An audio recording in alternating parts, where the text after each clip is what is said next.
మాలినిని వసుంధర పూజలు, ఏవో శాంతి మంత్రాలని చెప్పేసి గుడికి తీసుకొచ్చి, గుడిలోనే పెళ్లి చూపులు ఏర్పాటు చేసేద్దాం అనుకుంటుంది కదా! అయితే ఇంకా మాలిని పాపం వాళ్ళ మమ్మీని నమ్మేసి పూజలు చేసుకుంటున్న సమయంలో మళ్ళీ వస్తుంది. "ఎందుకక్కా నువ్విక్కడికొచ్చావు? ఈ గుడికెందుకొచ్చావు?" అంటే, నీలాంటి శనిగ్రహాలు నా మీద పడకుండా ఉండడం కోసం మా అమ్మ నా చేత పూజలు చేయిస్తోంది" అంటే, అప్పుడు మళ్ళీ కోపమొచ్చి అంటుంది, "నేను కాదక్కా శనిగ్రహం. మీ అమ్మే నీ శనిగ్రహం నీ నెత్తి మీద ఉంది" అని చెప్పేసి మళ్ళీ అంటే "నోరు మూసుకో మళ్ళీ, పిచ్చి పిచ్చిగా మాట్లాడితే చెంప పగిలిపోతుంది" అని చెప్పేసి అంటుందనమాట.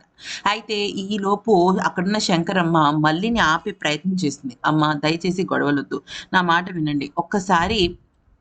ఒక్కసారి అక్కడ మాలిని అమ్మ పూజ చేసుకుంటుంది. చేసుకోనివ్వండి" అంటే, అప్పుడు మాలిని "ఇదంతా కాదక్కా!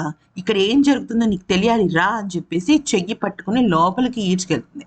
అయితే ఇక మాలిని "వద్దు మల్లి నా మాట విను" అన్నా కూడా వినిపించుకోకుండా, "నువ్వు నన్ను తిట్టినా, కొట్టినా నాకు నీ జీవితం ముఖ్యం. నీ భవిష్యత్ ముఖ్యం" అని చెప్పేసి తీసుకువెళ్ళేసరికి అక్కడ పెళ్ళికొడుకు తల్లి, పెళ్ళికొడుకు తండ్రి, కాబోయే పెళ్ళికొడుకు కుటుంబం అంతా ఉంటారు.